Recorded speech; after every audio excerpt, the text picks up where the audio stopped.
Hello everyone and welcome to Mostly Study. आज हम 27 जुलाई का इंडियन एक्सप्रेस का एक्सप्लेन सेक्शन देखते हैं। इसमें सबसे पहला है फील्ड्स मेडल के बारे में। इसके बारे में ज़्यादा नहीं देखेंगे, हम ओनली फील्ड्स मेडल के बारे में देखेंगे। This year Fields medal have been awarded to 4 people, out of them 2 are Chinese. तो Fields medal is the highest prize in mathematics. It is considered equivalent to the Nobel prize, only more selective. It is awarded every 4 years and it is awarded to those under 40 years are eligible. 40 साल से कम as होनी चाहिए तभी eligible होंगे।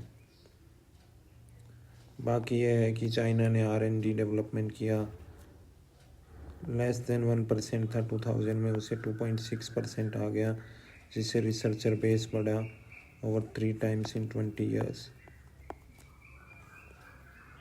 इसके बाद हम article देखते हैं इंडस वाटर ट्रीटी पर, इस पर डिटेल में देखेंगे। सबसे पहले इंडस वाटर ट्रीटी की माइनर डिटेल्स ही देख लेते हैं। Indus water treaty divides the 6 reverse of the Indus system. उनमें से 3 रावी, ब्यास एंड सतलुज, जो कि ईस्टर्न रिवर्स कही जाती है, वो इंडिया के फुल कंट्रोल में है। एंड वेस्टर्न रिवर्स, जिसमें इंडस, झेलम, चिनाब है, वो पाकिस्तान के फुल कंट्रोल में है, लेकिन उन पर इंडिया अपनी drinking water and agricultural purposes, domestic use के लिए डैम्स बना सकता है, कुछ साइज़ के, लिमिटेड साइज़ के। अब हम देखते हैं, हाँ, इंडिया ने पहलगाम टेरर अटैक के बाद इंडस वाटर ट्रीटी को सस्पेंड कर दिया था, ये कहते हुए कि blood and water can not flow together, कि ब्लड एंड वाटर एक साथ फ्लो नहीं कर सकता। और इंडिया का यह भी है कि every Indian project on the western rivers, चाहे उसकी कुछ भी साइज हो, कुछ भी स्टोरेज कैपेसिटी हो, कुछ भी टेक्निकल डिज़ाइन हो, उन सभी को ऑब्जेक्ट किया है पाकिस्तान ने। And even the dispute resolution mechanism जो है, जो कि एक्सेप्शनल मैकेनिज्म है, एक्सेप्शनल केसेस में यूज होनी चाहिए, उसको इंडियन प्रोजेक्ट्स को डिले करने के लिए यूज किया जा रहा है। Moreover the new hydrological reality and technological reality, क्योंकि ये ट्रीटी 1950s 1960s में साइन हुई थी, 1960 में साइन हुई थी, और उसके 60 साल बाद अब रियलिटी बदल चुकी है, क्योंकि बहुत इंडिया की पॉपुलेशन भी इंक्रीज हुई है, जिससे demand for drinking water, irrigation, industry and urban development increase हुआ है। Moreover states like Punjab, Haryana and Rajasthan, they are facing water stress, तो उनको और भी ज़्यादा वाटर चाहिए, तो वेस्टर्न रिवर्स का भी यूज़ करना पड़ेगा। And moreover Haryana and Punjab have declining ground water level, तो डिक्लाइनिंग ग्राउंड वाटर लेवल की वजह से जो सरफेस वाटर है, जो रिवर वाटर है, वो यूज़ करना इम्पोर्टेंट हो जाता है।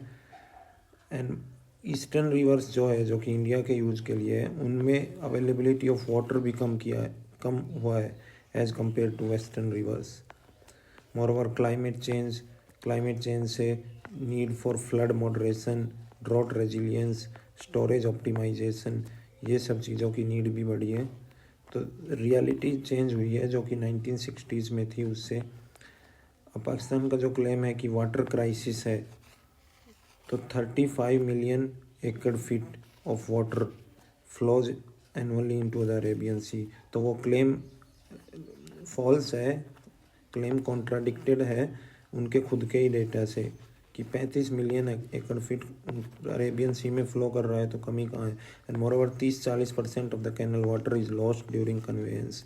100 MAF में से ओनली 58 MAF ही रीच कर पाता है उनके फार्म्स में, तो उनकी मेन कमी है उनका infrastructure capacity, irrigation efficiency.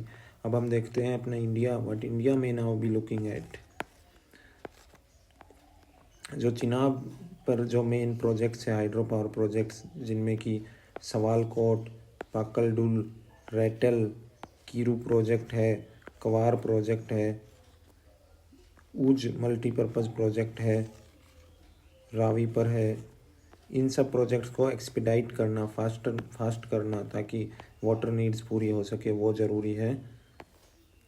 And moreover the Salal hydro power project, जिसमें कि 284 मिलियन क्यूबिक मीटर्स कैपेसिटी थी, वो कम हो गई, it silted, the reservoir silted up with in a few years of commissioning. Silted means उसमें वो जमा हो गई मिट्टी, सेडिमेंट जमा हो गई है, जिससे कि इफ़ेक्टिव स्टोरेज कम हो गई है। तो ये स्टोरेज मैक्सिमाइजेशन, ऑप्टिमाइजेशन करना और इन प्रोजेक्ट्स को एक्सपीडाइट करना ये ज़रूरी है। तो हमने ये आर्टिकल इंडस वाटर ट्रीटमेंट पर देखा डिटेल में।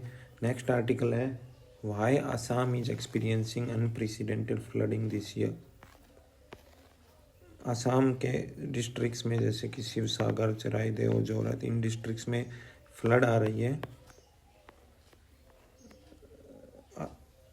Assam state disaster management authority के according almost 7 lakh people have been affected, और जिसमें से 1.15 lakh have been move to relief camps. So the extent of devastation is very high. और इसमें रिवर्स है जो कि ओवरफ्लो कर रही है, डेंजर लेवल से भी अबव फ्लो कर रही है।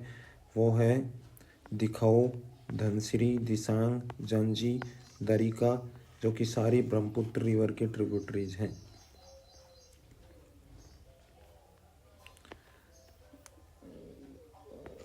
अब कुछ वो एक्सपर्ट्स कहते हैं कि ये क्लाउड बर्स्ट की वजह से हुआ, जो कि नागालैंड के मौन में हुआ है। Although scientists have claim that the cloud burst is not happen. Cloud burst की मीनिंग होती है, डेफिनेशन होती है rainfall exceeding 100 mm within 1 hour. तो उसने क्लेम किया है कि 137 mm हुई है, but over 8 to 9 hours.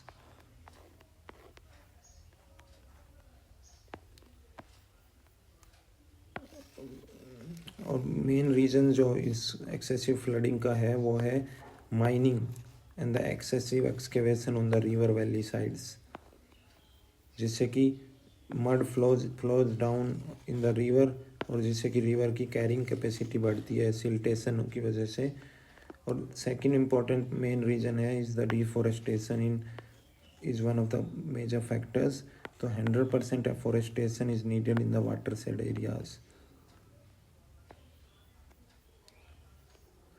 And moreover, more effective forecasting using global precipitation monitoring system would not make the scale of destruction inevitable। मतलब it will become controllable अगर हम इफेक्टिव मॉनिटरिंग करें तो। ये 3 आर्टिकल हमने देखे आज एक्सप्लेन सेक्शन में। Thank you for watching.